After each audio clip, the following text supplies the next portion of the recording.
Secretary Bessent, as one of President Trump's top economic advisors, you have a lot to answer for. Donald Trump campaigned on lowering costs on day one. Those were his words, over and over. But 381 days into his term, Trump's economic policies have driven prices up. Grocery prices are up, electricity prices are up, healthcare prices are up, the cost of building housing is up. President Trump's economic agenda is failing families, but boy, it is working great for Wall Street and Trump's billionaire buddies. There have been massive tax cuts for billionaires. Big bank supervision has been cut to the bone, and sidelining the cops who go after white-collar crime. Meanwhile, middle-class families get the short end of the stick. Unemployment is growing and prices are up.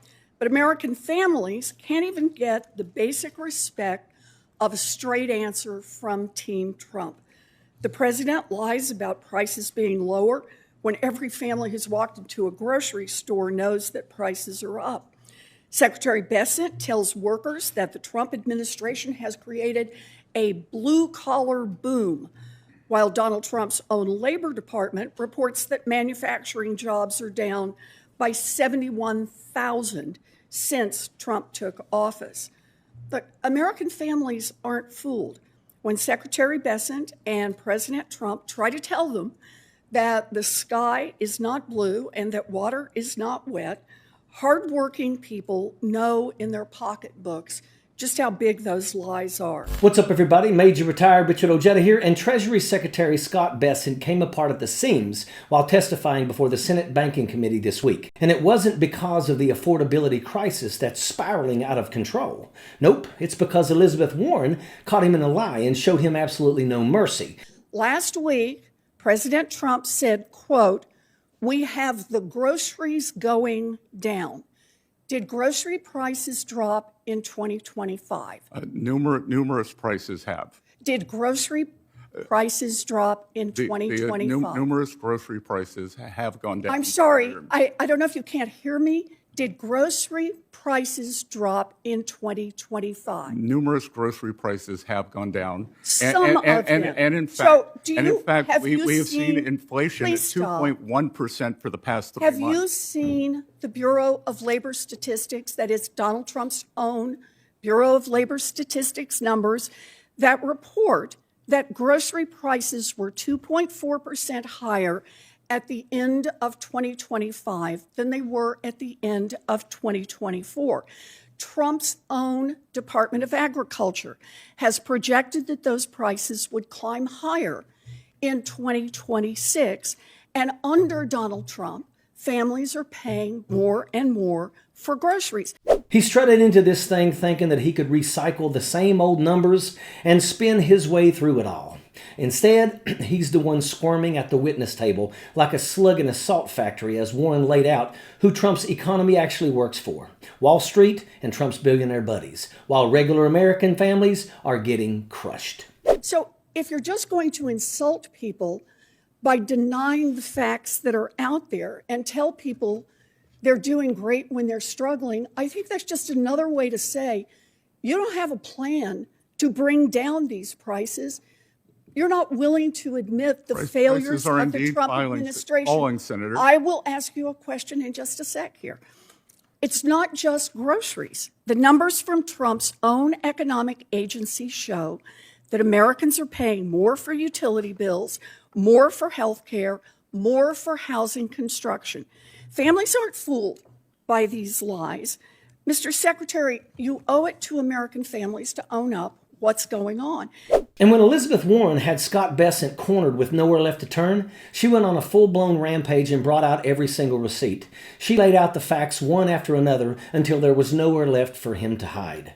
While Bessent was busy pretending like he didn't see anything, just like in that movie Bird Box, Warren forced him to pull off the blindfold and look at what's actually crawling all over Trump's economy. The cockroaches, the shadow markets, the private credit time bombs, the rollback of safeguards, the CEOs getting getting richer and richer while working families drown. Let's be clear about what this was. Nobody was confused. This was a Treasury Secretary who knows exactly what's happening. Higher prices, fewer jobs, weaker protections, and still chooses to protect Wall Street millionaires while working American families get crushed. And Secretary Bessent, I have one more question for you while I have you here.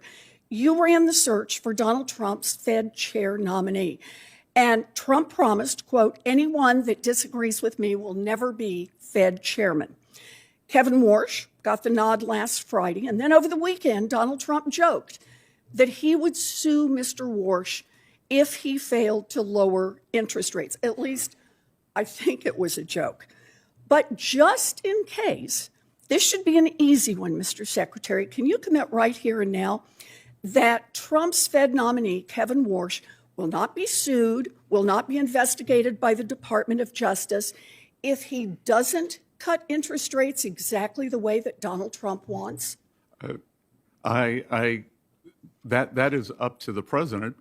Can you commit that you will? I'm sorry. Can you commit that you will not hold up? He won't be sued if he doesn't drop interest rates. And he won't be criminally investigated. The president also made a joke about you that I won't repeat, Senator Warren. That was the actually, I will. one. He said he had reservations. If this was a joke, why not just say so? It was a joke, and he made a joke about you too, Senator Warren. Yes, got a lot of laughs. Got a lot of laughs. Yeah. So I don't know if you want to respond to that. I do want to respond. What I can tell you the American people Mr. are Warsh laughing. is highly qualified. They're the ones who are struggling with affordability. Why don't you And for clarity, we need to understand exactly what Scott Bessent is defending as he's sitting in that chair squirming around. He's defending an economy where prices keep going up while wages lag way behind.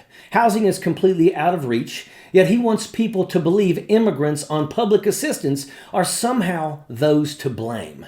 Working families are getting squeezed from every direction, and he's out here defending an administration that keeps telling people everything's fine while rent, mortgages, groceries, insurance, and basic survival get more expensive by the day. Did you know that the big wireless carriers like Verizon and AT&T made over $18 billion in profit last year? How? By overcharging you for unlimited data, most of which you probably aren't even using. But what if you could get paid to use your phone less and only pay for the data you do use? Well, with Noble Mobile, you can. For just $50 a month on their No Bull plan, you get unlimited data, and whatever data you don't use, you get cash back right in your pocket. People who switch to Noble can save an average of $500 to $1,000 a year. It's a no-brainer. And by switching to Noble, you're directly supporting TYT and our mission of bringing you honest, independent news. So give Noble a try and make the switch today. Scan the QR code on the screen now or visit go.tyt.com/plan. That's go.tyt.com/plan. Instead of owning that failure, which would actually be shocking, he's pushing the same tired excuses, blaming immigrants, downplay the risk, roll back safeguards, then insist the system is healthy as long as Wall Street is happy. But this is what's actually happening. Families aren't feeling some so-called golden age. They're feeling anxiety at the grocery store. They're choosing between rent and medicine. They're watching government layoffs pile up, staring down the threat of a shutdown, and wondering how much worse this is about to get. Job security is weakening while profits soar straight to the top. Banks are getting lighter regulations, shadow markets are growing unchecked, and the same warning signs that existed before past crashes are flashing red again. That's the kind of 8.5 Richter scale kind of tension that filled the room. Not confusion, not bad math. It's the widening gap between what this administration says is happening and what people are actually living every single day. Scott Bessent's been on the hot seat all week at the Senate Banking Committee. And at this point, you've got to ask yourself, is he even a witness anymore? Or is he just cosplaying as a damn doorknob? Because everybody's taken a turn. Maxine Waters lit him up for rolling back bank safeguards and gutting the very protections that were put in place after the last financial crash. Gregory Meeks pressed him on conflicts of interest and straight up told him to stop being Trump's flunky and do his damn job for the American people. Sylvia Garcia dismantled his housing math in real time with the question that he could not answer. And outside that hearing room, Jen Psaki put the cherry on top by exposing just how detached this administration really is. After Bessent seriously suggested that if families are struggling with the cost of living, they should just quit their jobs, pack up their lives, and move to a red state to save 0.5%. That's crazy. Bessent wants to babble about supply and demand. Warren nailed him to the carpet about risk. He wants to blame immigrants. Warren pointed straight at deregulation. Trump, Bessent, and their billionaire buddies want to sell this as some golden age, but Elizabeth Warren exposed it for what it really is, an economy that rewards the rich and punishes everyone else. And that's why moments like this matter, because when you strip away the spin, the charts, and the ignorant talking points, what's left isn't just misguided and wrong, it's dangerous. It's the same damn playbook that's blown up the economy before, and they absolutely know it. Elizabeth Warren spoon-fed that bootlicking buffoon a heaping helping of humble pie, and everybody watching could see him gagging with every single bite. And that is an absolute fact. Sappers clear the way, airborne all the way.